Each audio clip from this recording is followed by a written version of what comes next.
keteropong wak lebay.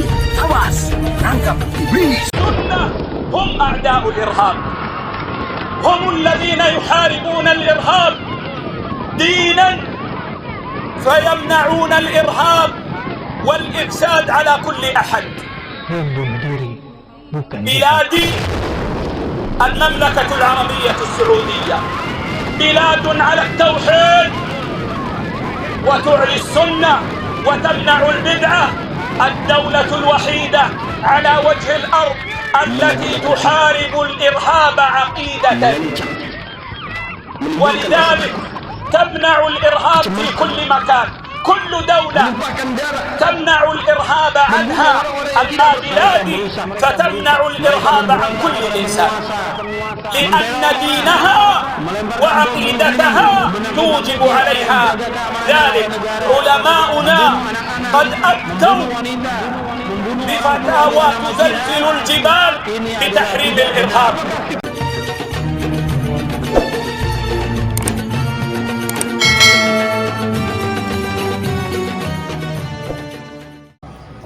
Alhamdulillah Rabbil Alamin. Bismillahirrahmanirrahim. Allahumma sholli ala Muhammad wa ala ali Muhammad. Saudaraku, keluarga besar Teropong Wak Lebay, insya Allah kita semua dalam naungan perlindungan Allah Tabaraka wa Ta'ala. Insya Allah yang masih sendiri mendapat pendamping, yang laki-laki mendapatkan pendamping perempuan yang solehah, yang perempuan mendapatkan pendamping yang soleh. Sebagaimana yang dikatakan Allah dalam Al-Quran, laki-laki baik untuk perempuan baik, perempuan baik untuk laki-laki baik. Subhanallah, alhamdulillah. Kita harus tegar, istiqomah, mengikuti sunnah Rasulullah Sallallahu Alaihi Wasallam, Muhammad bin Abdullah bin Abdul Muthalib bin Hashim bin Abdul Manaf. Insya Allah semua urusannya dimudahkan oleh Allah, rezeki dilancarkan oleh Allah, dimanapun dan kapanpun. Insya Allah, karena Allah sayang sama kita, maka Allah menjaga kita. Menghadapi segala proses persoalan hidup bukan dengan marah, tapi dengan senyum dan ilmu pengetahuan. Insya Allah kita berkah. Saudaraku, seiman, seislam, Al-Quran banyak menceritakan tentang sejarah.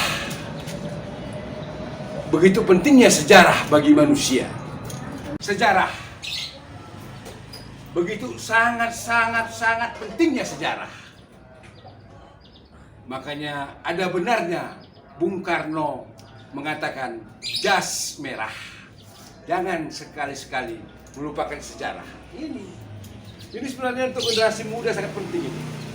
Wahai saudara-saudaraku dari kalangan generasi muda, pemuda-pemudi, ambillah mata pelajaran sejarah. Karena ini sejarah banyak disalahgunakan sekarang.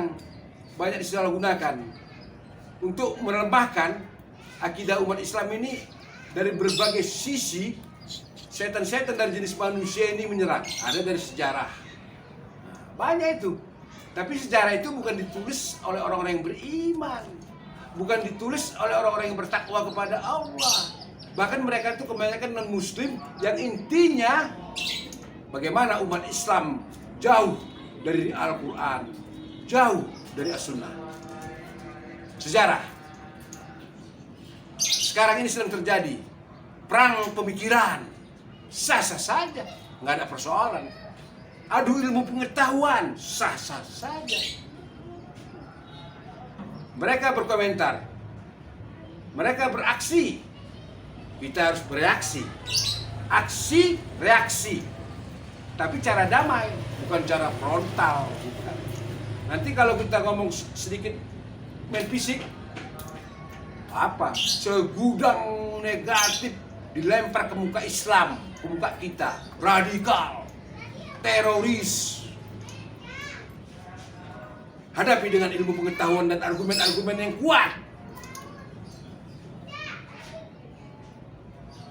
Bagaimana Tuanku Imam Bonjol dari Sumatera Barat menghadapi penjajah-penjajah Belanda kafir. Bagaimana perjuangan Imam Bonjol? Bagaimana perjuangan Imam Bonjol, Tuanku Imam Bonjol yang mengikuti sunnah Rasulullah Sallallahu Alaihi Wasallam? Siapa yang nggak kenal di antara kita Tuanku Imam Bonjol? Pelajari sejarahnya. Bagaimana cara penjajah-penjajah kafir mengadu domba. Kaum adat, nah ini kaum adat, kaum tradisional bergabung sama penjajah kafir. Bergabung, mereka Muslim juga ini. Bergabung sama penjajah Belanda untuk menggempur Tuanku Imam Bonjol. Tapi Imam Bonjol dengan senyum menghadapi para penjajah dan kaum-kaum adat. Karena Allah Maha Pelindung. Imam Bonjol tak terkalahkan, menang dalam pertempuran. Kaum adat berbalik ke Imam Bonjol. Imam Bonjol nggak dendam, karena mereka tahu kaum adat ini Muslim, saudara, mereka ambil, mereka rangkul. Inilah hebatnya ajaran Rasulullah, bukan dendam, bukan. Hari ini, setan-setan dari jenis manusia terus bergerilya dari satu tempat pindah ke tempat lain, mensosialisasikan Wahabi, Salafi, Wahabi, teroris. Ini kerjaan-kerjaan setan-setan dari jenis manusia. Dia ngaku Muslim, pengkhianat Islam, pengkhianat negara, mengadu domba sesama Muslim. Ini fakta. Masa perkataan mantan teroris dijadikan referensi rujukan untuk membenarkan bahwa Salafi Wahabi itu teroris. Narasumbernya katanya mantan teroris. Lemah, mentah. Pokoknya mantan teroris yang ngaku Salafi ini ketemu saya. Saya yang integrasinya. Akan saya tanya detail dari A sampai Z. Karena saya paham masalah ini, maka saya bicara. Memang durasi videonya panjang itu, 30 menit lebih. Tapi sengaja saya ambil cuplikan-cuplikan dari video itu yang saya tahu dan saya bisa membahasnya. Banyak itu cuplikannya. Dan saya nggak mengerti dia cerita Somalia, bicara banyak. Itu saya nggak tahu, saya nggak ambil. Tapi ketika dia bicara Wahabi, Salafi, itu yang saya ambil. Insya Allah, dengarkan ini. Ini nih, manusia tangguh. Semoga umurnya panjang. Semoga Allah lindungi beliau. Allah kasih kesehatan, dimudahkan rezeki. Ulama pewaris Nabi Zulkifli menceritakan siapa musuh kita hari ini. Siapa? Syiah. Ya, Syiah, Wahabi, Syiah. Berbenturan terus ini. Musuh kita yang nyata pada hari ini adalah Syiah yang dipimpin oleh Iran di seluruh dunia. Ini musuh kita yang nyata. Jelas siapa di hadapan kita. Tetapi umat Islam dibentur-benturkan dengan isu-isu yang mereka yang buat, orang kafir itu buat, termasuk Syiah yang buat, semacam Wahabi dan segala macamnya. La haula wala quwata illa billah. Ibarat Allah, tentang masalah ini perlu saya beritahukan, dan semoga saja nasihat ini bermanfaat untuk saya, saudara saya yang tercinta, seluruh ahlus sunnah wal jamaah dimanapun berada. Hari ini Arab Saudi diserang habis-habisan. Amerika juga bersatu dengan Iran. Iran berarti di belakangnya ada Rusia, ada Cina, ada India dan lain-lainnya. Ini adalah blok timur. Amerika sebagai energi terkuat yang ada di PBB menyatakan Iran adalah saudara kita. Sekarang di Iran, seluruh kota-kota yang ada di Iran hari ini ibarat Allah, semua tulisan-tulisan matilah Amerika di dinding-dinding di mana saja sudah mereka hapus. Yang digantikan dengan matilah Saudi.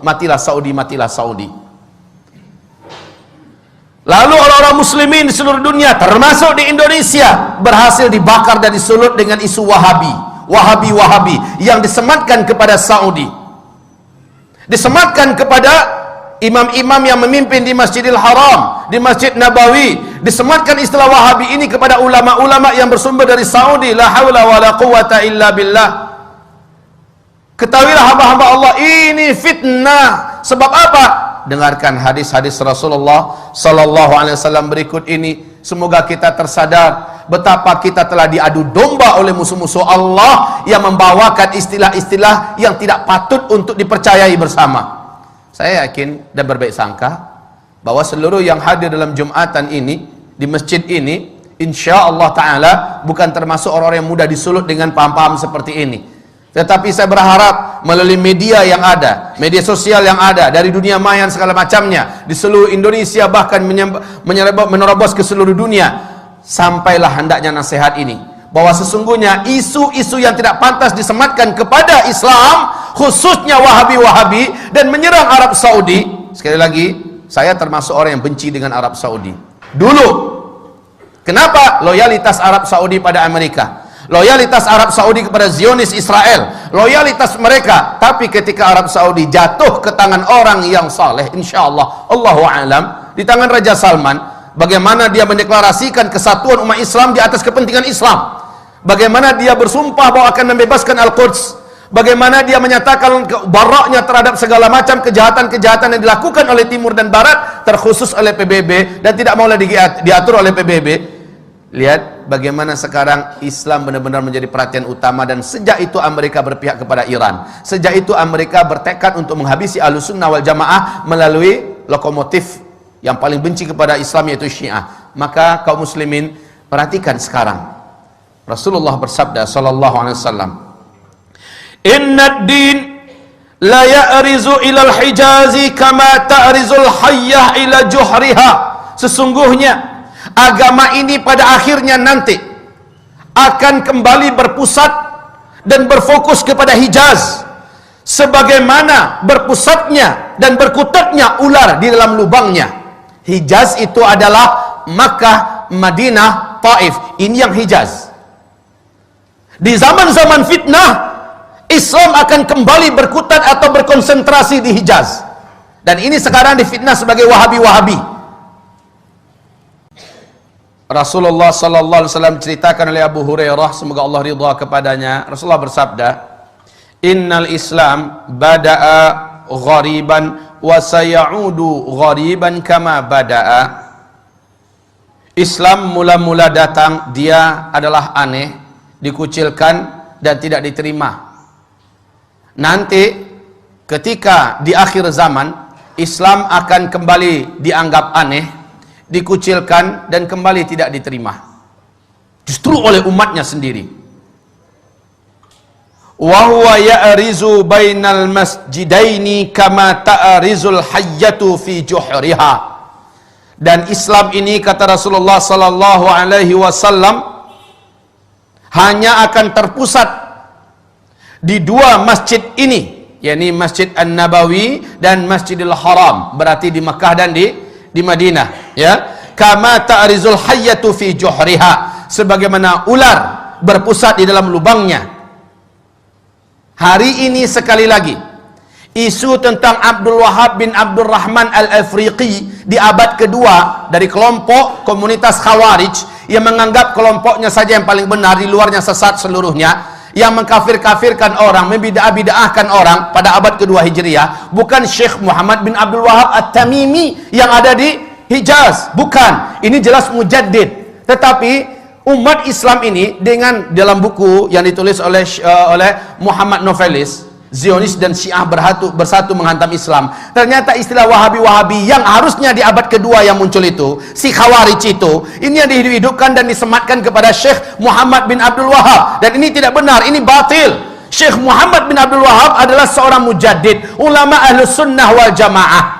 Lihat seluruh bacaan-bacaan yang ditulisnya, lihat seluruh gubahan-gubahannya, lihat seluruh penyampaiannya, sama dengan yang ada pada umat Islam pada hari ini, baik yang dipakai dan diamalkan oleh NU, baik yang dipakai oleh umat Islam yang ada di Muhammadiyah, baik yang dipakai oleh Ahlussunnah wal Jamaah yang ada di mana-mana. Tapi yang ditulis, yang diucapkan, dilafazkan oleh sang Khawarij abad kedua Hijriah, yakni Abdul Wahab bin Abdul Rahman, ini dia yang sesat, menyesatkan. Tapi orang-orang Syiah menyematkan ini kepada Syekh Muhammad bin Abdul Wahab. Inilah kebatilan yang nyata, ibarat Allah yang kami muliakan.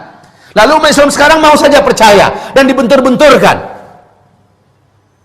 Betapa prihatinnya, perih hati saya ketika mendengar ada seorang Sunni diusir oleh saudara Sunninya yang lain. Kenapa? Sunni yang ini adalah mereka dari komunitas mayoritas, punya kebiasaan mengamalkan ini amal itu. Yang Sunni ini tidak mau mengikuti semacam Maulid Nabi, Isra Mi'raj, nggak mengikuti, ya. Tapi dia tetap baik berhubungan dengan masyarakat. Dianggap dan dibakar-bakar, disponsori. Ini adalah paham Wahabi. Diusir dari kampungnya, diusir, tidak boleh lagi tinggal di kampung, bahkan diancam bakar. Rumahnya memang dibakar. Sampai-sampai ketika disakiti sekeluarga, padahal sama-sama Sunni, yang bertepuk tangan Syi'i, orang Syiah, karena kompor yang mereka nyalakan telah membakar sesama umat Islam. Harusnya kaum muslimin sadarilah, semua sifat-sifat Wahabi yang diceritakan oleh saudara kita yang menyebar di mana-mana 100% ada pada komunitas Syiah. Semua sifat-sifat yang ada pada Wahabi itu ada pada Syiah seluruhnya. Baca tentang Syiah, lihat perang Wahabi, 100% ada pada Syiah. Yang maling mereka, yang teriak maling mereka, dan mengadu domba sesama umat Islam. Sadarlah, sadarlah, wahai saudaraku, jangan mau dibentur-benturkan. Cintai saudaramu. Dan kata Rasulullah SAW, la tadkhulul jannah hatta tu'minu. Kamu tidak akan pernah masuk ke dalam surga sampai kamu menjadi orang yang beriman. Wa la tu'minu hatta tahabbu. Dan kamu tidak akan pernah menjadi orang yang beriman sehingga kamu saling mencintai. Kamu tidak akan pernah menjadi orang yang beriman sampai kamu saling mencintai. Saling mencintai ini adalah syarat menjadi orang yang beriman. Ibarat Allah, ma'asyiral muslimin, hamba-hamba Allah yang kami muliakan. Bagaimana, surga mana yang akan kita layak masuki sementara kita membenci sama orang beriman? Surga mana yang pantas kita masuki? Padahal yang pantas menjadi ahli surga hanyalah orang yang beriman. Dan kamu tidak akan sampai dan tidak akan pernah menjadi orang yang beriman sampai kamu mencintai sesama saudara kamu. Saya 5 tahun di Amerika khusus mempelajari pergerakan-pergerakan kelompok radikal ini. Saya tinggal di Amerika, saya hidup di Amerika, saya belajar Islam di Amerika. Saya belajar tentang sejarah dan filsafat Islam di Zaytuna Institute di Berkeley di California. Kebalik, menabi orang Madura ajar agama nikah de Arab. Saya kebalikannya, saya ke Amerika. Tapi nggak apa-apa, ilmu itu ada di mana-mana. Apa sih yang menjadi virus hari ini di negara kita?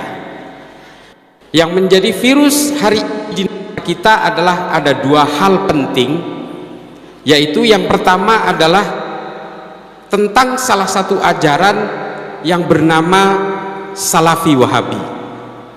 Ini menjadi virus. Mengapa menjadi virus? Saya katakan menjadi virus. Saya kebetulan tenaga ahli pencegahan radikalisme, ekstremisme, terorisme di Mabes Polri.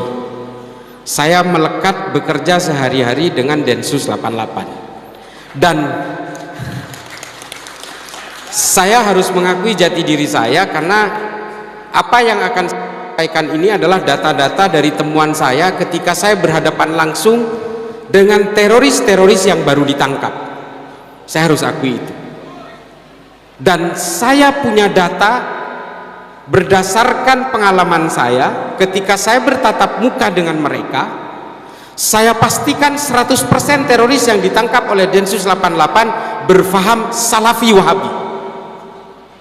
Saya pastikan 100% teroris yang ditangkap oleh Densus 88 berfaham Salafi Wahabi. Saya pastikan itu. Kalau ada yang mau bantah, silakan datanya ke saya. Jadi kalau kemudian ajaran-ajaran Salafi Wahabi mengharamkan maulidan, mereka melarang tahlilan, mereka melarang haul, teroris yang ditangkap oleh Densus 88 juga melarang hal yang sama. Perbedaannya di mana? Kok seolah-olah ajaran-ajaran dari ustadz-ustadz Wahabi ini kok kayaknya sejuk-sejuk semua? Pintu pembukanya adalah ustadz-ustadz yang hari ini beredar di media sosial dan juga di televisi. Itu pintu pembukanya. Produk terakhirnya itu adalah mereka yang bergabung dengan kelompok-kelompok teror yang bernama JI, JAD, JAK, JAT, JAS, MMI, MIT, MIB, NII, Khilafatul Muslimin. Saya 5 tahun di Amerika khusus mempelajari pergerakan-pergerakan kelompok radikal ini. Saya tinggal di Amerika, saya hidup di Amerika, saya belajar Islam di Amerika. Saya belajar tentang sejarah dan filsafat Islam di Zaytuna Institute di Berkeley di California. Kebalik, menabi orang Madura ajar agama nikah de Arab. Saya kebalikannya, saya ke Amerika. Tapi nggak apa-apa, ilmu itu ada di mana-mana. Lalu kemudian apa yang membuat ajaran ini kemudian membentuk orang untuk pada akhirnya melawan negaranya, dan mengapa kemudian ajaran ini membentuk orang supaya secara tega dia bisa menghalalkan darah orang meskipun satu keimanan sekalipun, satu tafsir sekalipun. Ahlan wa sahlan Kiai Haji Muhaimin Iskandar. Allahumma salli ala Sayyidina Muhammad. Tak langkong kula kengki asalam, takut cangkolang, takut suul adab, saya harus salaman.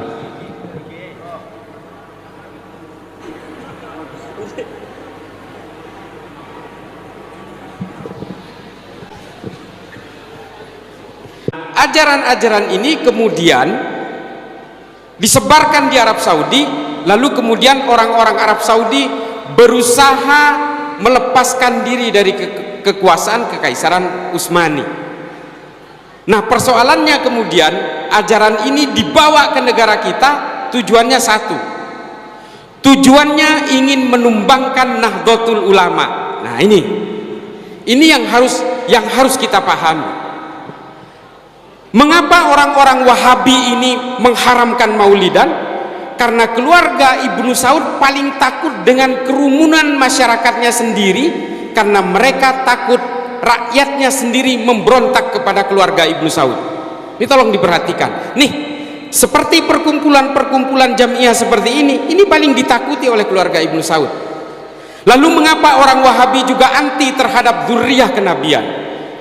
Mengapa kemudian orang Wahabi anti terhadap habaib? Karena musuh dari keluarga Ibnu Saud itu adalah seorang habaib dari keluarga Ibnu Rashidin di kota Ha'il. Semua fatwa-fatwa ulama Wahabi ini dibuat berdasarkan pesanan untuk memperkuat politik kerajaan Ibnu Saud. Ini tolong diperhatikan. Mengapa mereka anti terhadap musik dan juga kebudayaan-kebudayaan lokal? Karena mereka memang takut sekali terhadap perkumpulan-perkumpulan masyarakat, perkumpulan-perkumpulan komunitas yang dicurigai akan melakukan pemberontakan terhadap kerajaan. Ini yang harus dipahami oleh kita semua. Jadi semua fatwa-fatwa Wahabi, Salafi ini sebenarnya dibuat berdasarkan pesanan dari keluarga kerajaan. Saya minta orang-orang yang merasa Salafi Wahabi bantah saya, tapi belajar dulu tentang sejarah ini. Saya terus terang sangat percaya diri untuk mengatakan ini karena banyak sekali buku yang menulis tentang ini. Mengapa maulidan diharamkan? Karena mereka memang paling takut dengan perkumpulan-perkumpulan masyarakat. Unjuk rasa juga diharamkan oleh mereka, karena mereka memang paling takut terhadap pergerakan-pergerakan rakyat. Musik juga diharamkan. Karena apa? Karena keluarga Ibnu Saud paling takut dengan gerakan-gerakan kebudayaan di Timur Tengah. Lalu kemudian ajaran-ajaran seperti ini yang dibawa ke negara kita, berusaha untuk menghajar Nahdlatul Ulama. Karena apa? Salah seorang akademisi dari Tillman University, ini bukan orang Islam, juga bukan orang NU yang mengatakan demikian, namanya Phil Caruso. Phil Caruso mengatakan kalau ingin menumbangkan Indonesia, maka harus ditumbangkan dulu Nahdlatul Ulama. Tepuk tangan untuk Nahdlatul Ulama. Nikah telecor tak cak Madura melolo nikah. Nah, mengapa menurut Phil Caruso Nahdlatul Ulama itu menjadi penting di Indonesia? Karena hanya Nahdlatul Ulama yang punya ajaran satu, tidak pernah menjelek-jelekkan orang yang berbeda. Tolong dicatat, ini kajiannya sangat empiris dan akademis. Nahdlatul Ulama tidak punya riwayat ajaran-ajaran yang menganjurkan orang untuk memusuhi orang yang berbeda. Tidak pernah. Yang kedua, Nahdlatul Ulama tidak pernah punya riwayat pemberontakan terhadap negaranya sendiri. هم أعداء الإرهاب، هم الذين يحاربون الإرهاب دينا، فيمنعون الإرهاب والإفساد على كل أحد. بلادي المملكة العربية السعودية بلاد على التوحيد وتعلي السنة وتمنع البدعة، الدولة الوحيدة على وجه الأرض التي تحارب الإرهاب عقيدة، ولذلك تمنع الإرهاب في كل مكان. كل دولة تمنع الإرهاب عنها، أما بلادي فتمنع الإرهاب عن كل إنسان، لأن دينها وعقيدتها توجب عليها ذلك. علماؤنا قد أفتوا بفتاوى تزلزل الجبال بتحريم الإرهاب. ما دورنا في محاربة الإرهاب وتحقيق الأمن؟ أما العلماء فدورهم البيان وعدم السكوت وعدم المجاملة لأهل الأهواء وأهل الإفساد وأهل الإرهاب، بل يبينون الأصول الشرعية التي تدك الإرهاب دكا وتزلزل الإرهابيين زلزلة، يعلنوها ويبينوها ويقرروها ويدرسوها. وأما الأئمة والخطباء فواجب عليهم أن يتعلموا وأن يعلموا وأن يحسنوا البيان ويعلموا الناس أصول أهل السنة، فإن أصول أهل السنة تمنع الإرهاب من أصله. أيها الإخوة، الشيخ أصغر طلب مني أن أختصر، وإلا ففي نفسي أشياء كثيرة، ولكني أقولها لكم يا معاشر المؤمنين، قولوها بصوت واحد وبصوت واثق: الإسلام بريء من الإرهاب، الإسلام يحرم الإرهاب. والله يا إخوة، بتجربة طويلة مع أصحاب الأفكار المنحرفة أقول لكم إن الإرهاب إنما يخرج بسببين في الغالب، أما أولهما فالإجرام السابق، فالإرهاب يولد من رحم الإجرام. هؤلاء الإرهابيون وجدنا أنهم كانوا يتعاطون المخدرات، كانوا يعاقرون النساء، ثم تحولوا إلى هذا الباب. والسبب الثاني الغلو في الدين الذي حرمه الإسلام، وقال صلى الله عليه وسلم: إياكم والغلو في الدين فإنما أهلك من كان قبلكم الغلو في الدين. أحبتي في الله، افخروا بإسلامكم واعتزوا بأنكم من أهل الحديث، من أهل السنة، فإن ذلك خير كله. وقفوا في وجه الإرهاب والإرهابيين، ولا تسمحوا لأحد بأن يسيء إلى دينكم. أسأل الله بأسمائه الحسنى وصفاته العلى أن يعز الإسلام والمسلمين. أسأل الله عز وجل أن يزيد أهل السنة اجتماعا وثباتا وخيرا وبركة، وأن يكفيهم شر الفرقة. Lihat yang mengajarkan tentang jihad sana, jihad sini tanpa ilmu, ngebom sana, ngebom sini. Itu anak-anak muda, tapi sesat mereka dalam beragama. Maka kita ajarkan anak kita manhaj agar mereka di dalam beragama tidak tersesat. Ada bom bunuh diri berapa banyak? Itu kan dilakukan oleh para pemuda. Bahkan ada yang usianya sangat muda sekali, belasan tahun. Atas nama apa? Atas nama agama.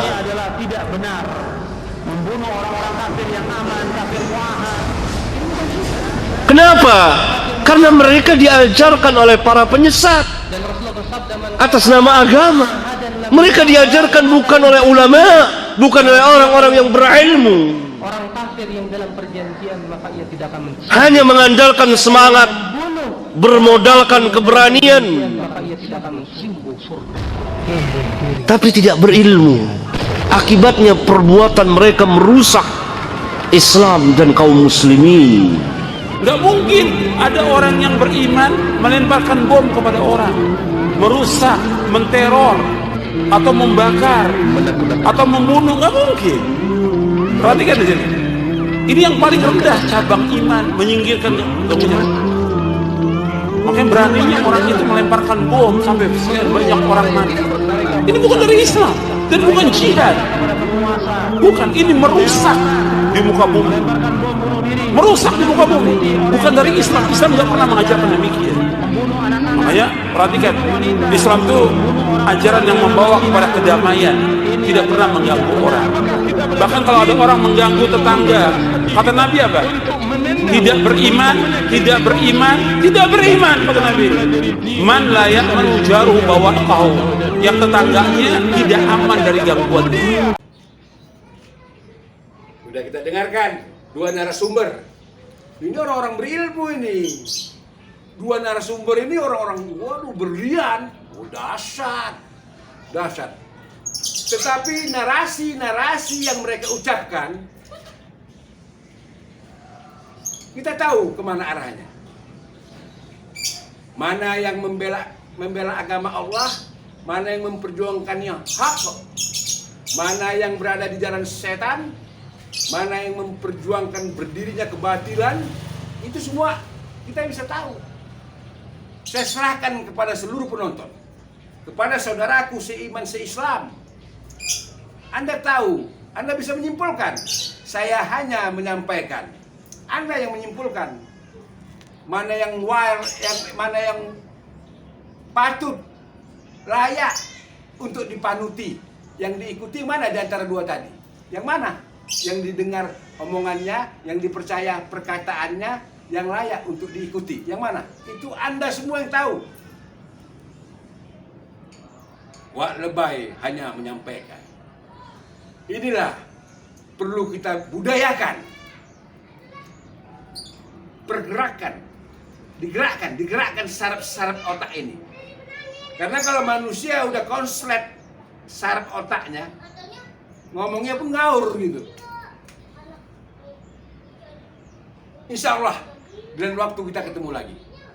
Wassalamualaikum warahmatullahi wabarakatuh. Alhamdulillahi rabbil alamin.